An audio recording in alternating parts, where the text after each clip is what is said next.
Welcome to week 4 of the Blessed Company of All Faithful People. This is the final installment of our series. This 4 weeks has felt like something of a blitz to me, if I'm honest. Maybe you feel that way too. We've spent just a little time in a few building blocks of a life of faith: interpretation of the Bible, prayer, theology, and today we'll think together about ethics.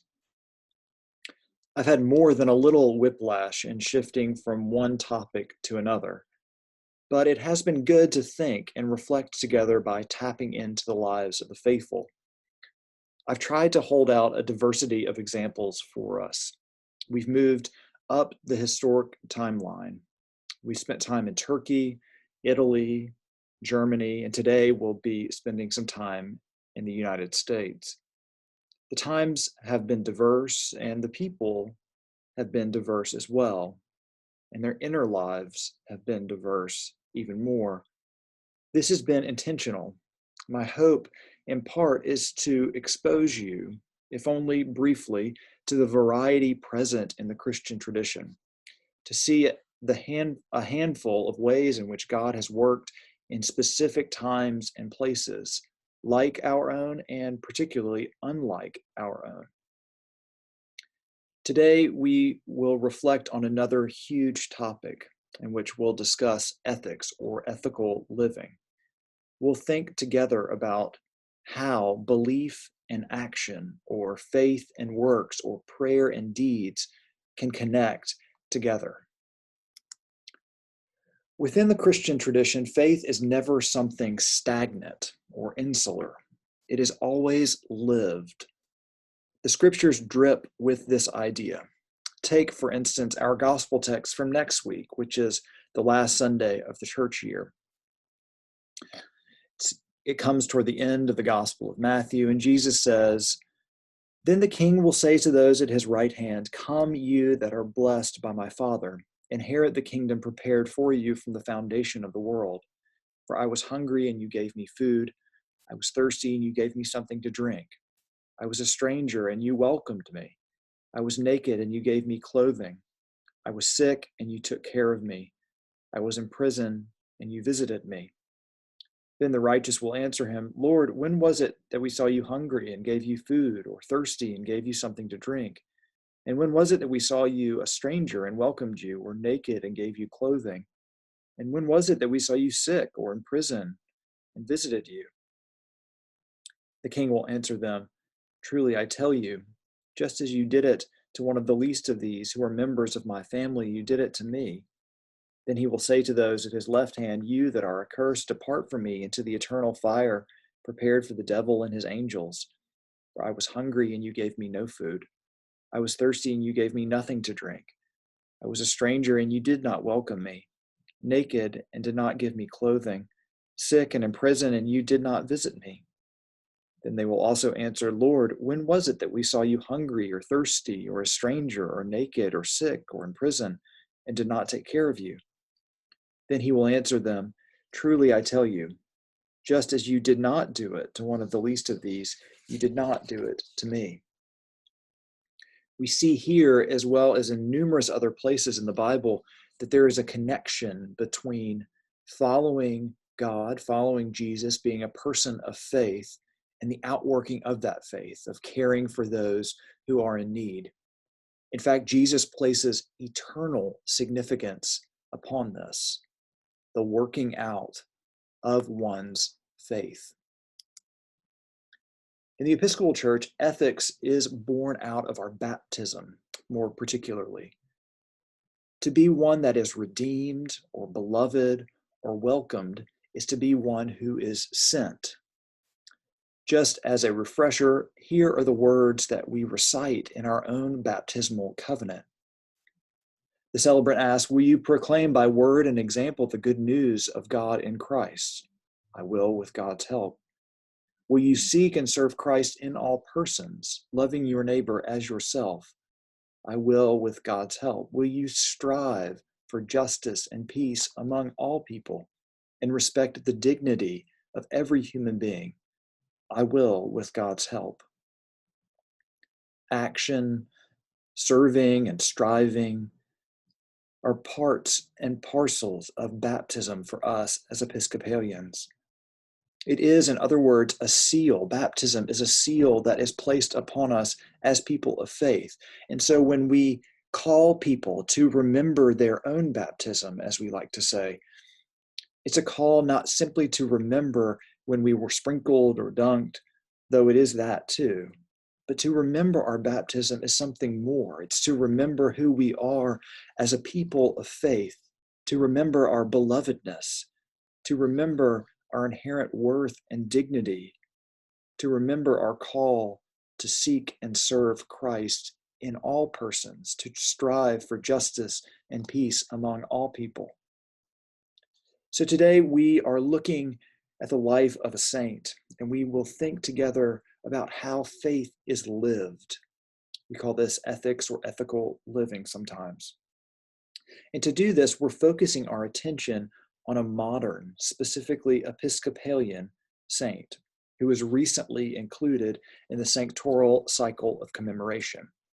And that's Pauli Murray, whom we celebrate on July 1st.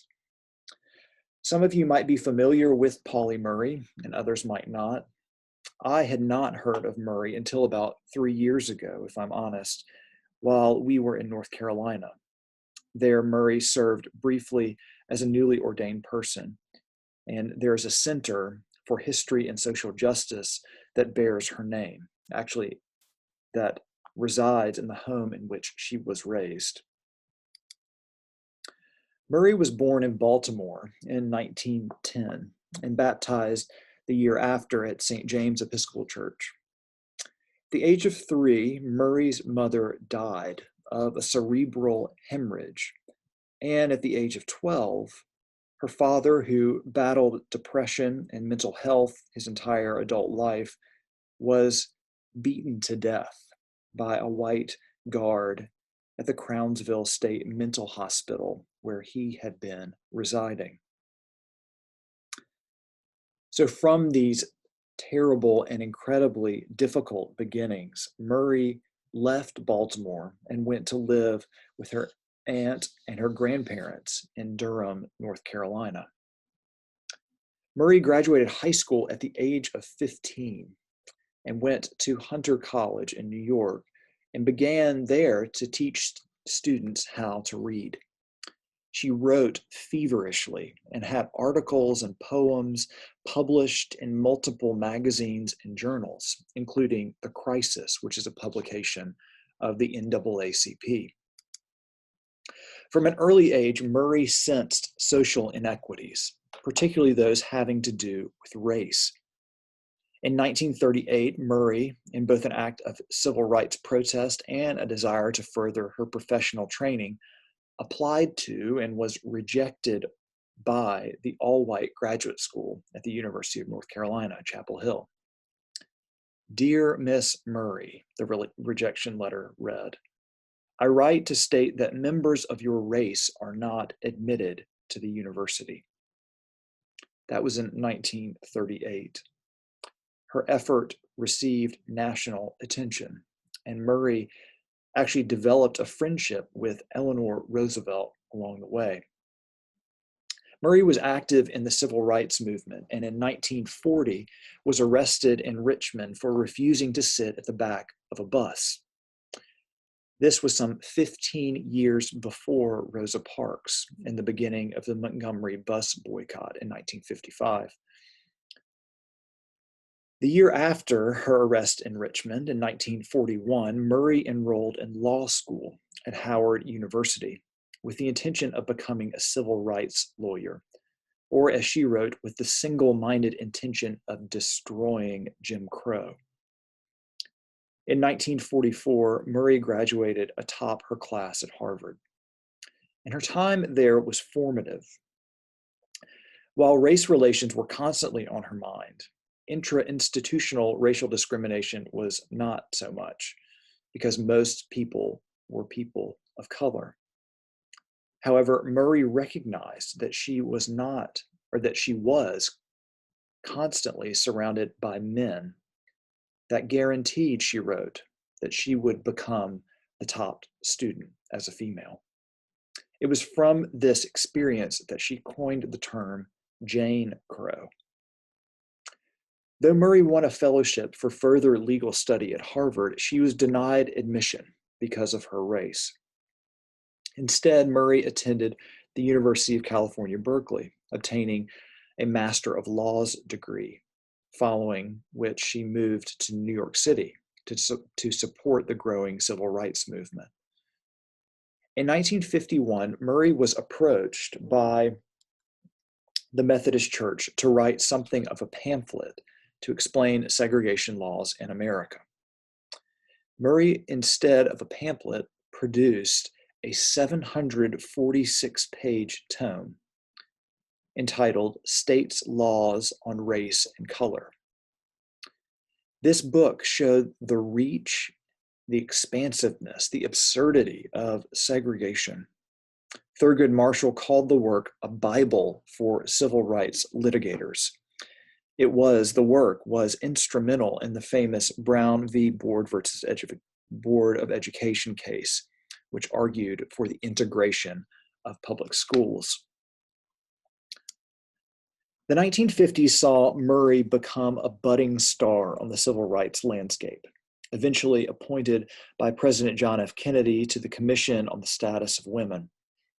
Murray worked with prominent activists like A. Philip Rudolph, Bayard Rustin, and Martin Luther King, but was critical of the male-dominated leadership in the structure of these movements. Murray joined Betty Friedan and others to fund and found the National Organization for Women, NOW, or NOW, in 1966, but she stepped aside because of differences in approach. In the late 60s and early 70s, Murray served as faculty in American Studies at Brandeis before leaving in 1973 to pursue ordained leadership in the Episcopal Church at General Theological Seminary in New York City. Of that experience of entering General Seminary, Murray wrote this: "Once I admitted the call of total commitment to service in the church, it seemed that I had been pointed in this direction all my life, and that my experiences were merely preparation for this calling. In spite of my own intellectual doubts and the opposition to women's ordination, which was widespread within the Episcopal Church at the time, I took the fateful step of applying to the Right Reverend John M. Burgess, Bishop of the Diocese of Massachusetts, for admission to holy orders." In 1976, Murray completed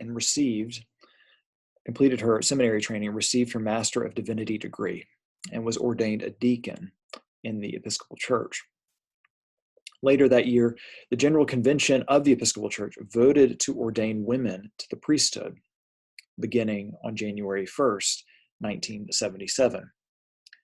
And so 1 week later, on January 8th, 1977, Murray was ordained a priest at the Washington National Cathedral in Washington, D.C. She was the first African-American woman in the United States to be a priest.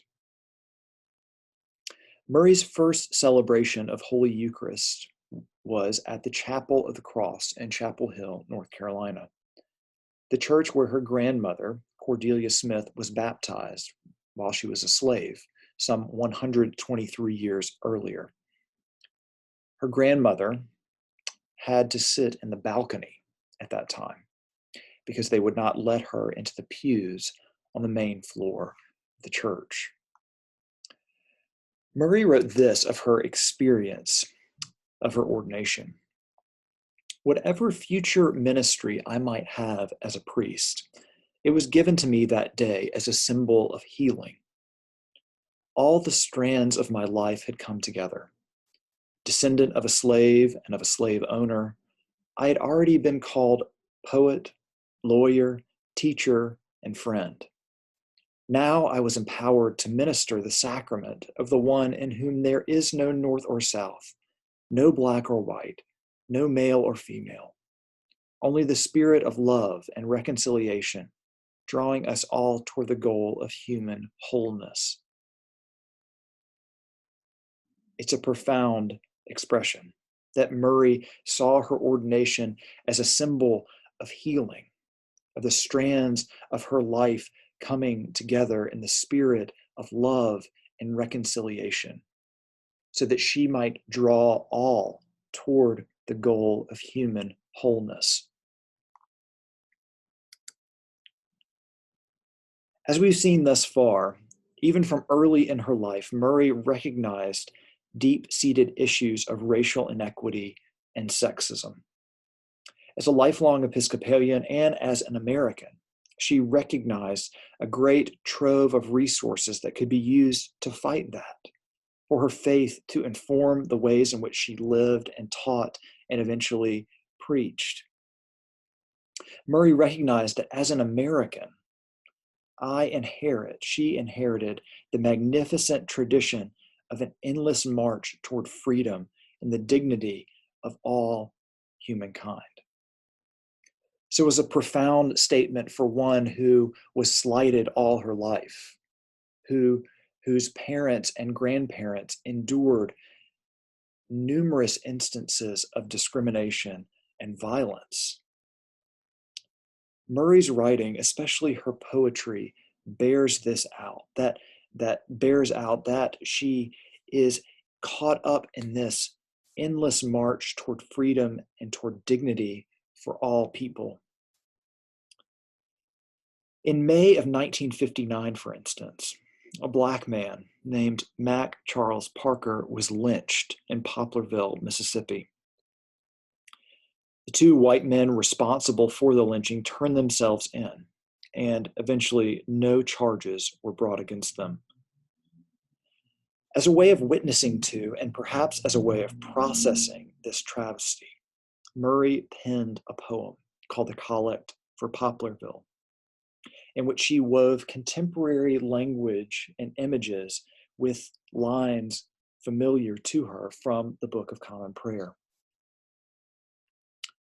Lighten our darkness, we beseech thee, O Lord. Teach us no longer to dread hounds yelping in the distance, the football at the door, the rifle butt on the window pane. And by thy great mercy, defend us from all perils and dangers of this night. Give us fearlessness to face the bomb thrown from the darkness, the gloved hand on the pistol, the savage intention. Give us courage to stand firm against our tormentors without rancor. Teach us that most difficult task, to pray for them, to follow, not burn thy cross. If you're familiar with the brief prayer rite of Compline in the Book of Common Prayer, you might recognize the words that are italicized here. Murray is drawing from one of those closing collects, which reads, "Be our light in the darkness, O Lord, and in your great mercy defend us from all perils and dangers of this night. For the love of your only Son, our Savior, Jesus Christ. Amen." You can begin to see here a bit of how Murray understood her Episcopal faith informing her ministry and action. These are some truly difficult and harrowing realities that Murray details. And these details help specify the prayer, which has worked its way in to her heart and her mind. It's a way to give some flesh and blood to the bones that the collect provides. Of Murray's poems, Dark Testament is likely the best known. It's filled with song and prayer and lament. Murray's voice, of course, is unique, though it does bear similarity to other civil rights giants. Dark Testament was published in 1970, though only recently has it become widely available. Hope is a crushed stalk between clenched fingers. Hope is a bird's wing broken by a stone. Hope is a word in a tuneless ditty. a word whispered with the wind, a dream of 40 acres and a mule, a cabin of one's own and a moment to rest, a name and place for one's children and children's children at last. Hope is a song in a weary throat. Give me a song of hope in a world where I can sing it. Give me a song of faith and a people to believe in it. Give me a song of kindliness and a country where I can live it. Give me a song of hope and love and a brown girl's heart to hear it. Hope is a song in a weary throat. This is a line many have picked up on, especially in recent years as they recover or uncover Murray's life and legacy. Murray's faith was the current that flowed throughout life. It flowed deep and strong and propelled her forward in the fight for civil rights, against the diseases of segregation and discrimination and sexism. Faith for Murray had to do with hope, with upholding dignity, with respect and equity. And that led Murray to pursue formal seminary training and finally to be ordained as priest. Murray was not always well liked, as you can probably imagine. But as presiding Bishop Michael Curry once said, people always knew where she stood. My hope here is that Murray's life and legacy gives us a clear, concrete example of what a life of faith can look like, worked out. This is not to prescribe each and everything that Murray did as our only way forward, but it is to show how God's Spirit can work in the complicated, lived realities of people in unique and dramatic ways. Murray was something of a prodigy, an overachieving, brilliant, learned individual whose faith and intellect and heart overflowed in the pursuit of justice and peace and dignity. We might not get there, but the example is one to hold up, I think, as we consider how we too might live in light of our baptism today and in the days to come. So with that, I'll stop our recording and open it up for reflection and questions.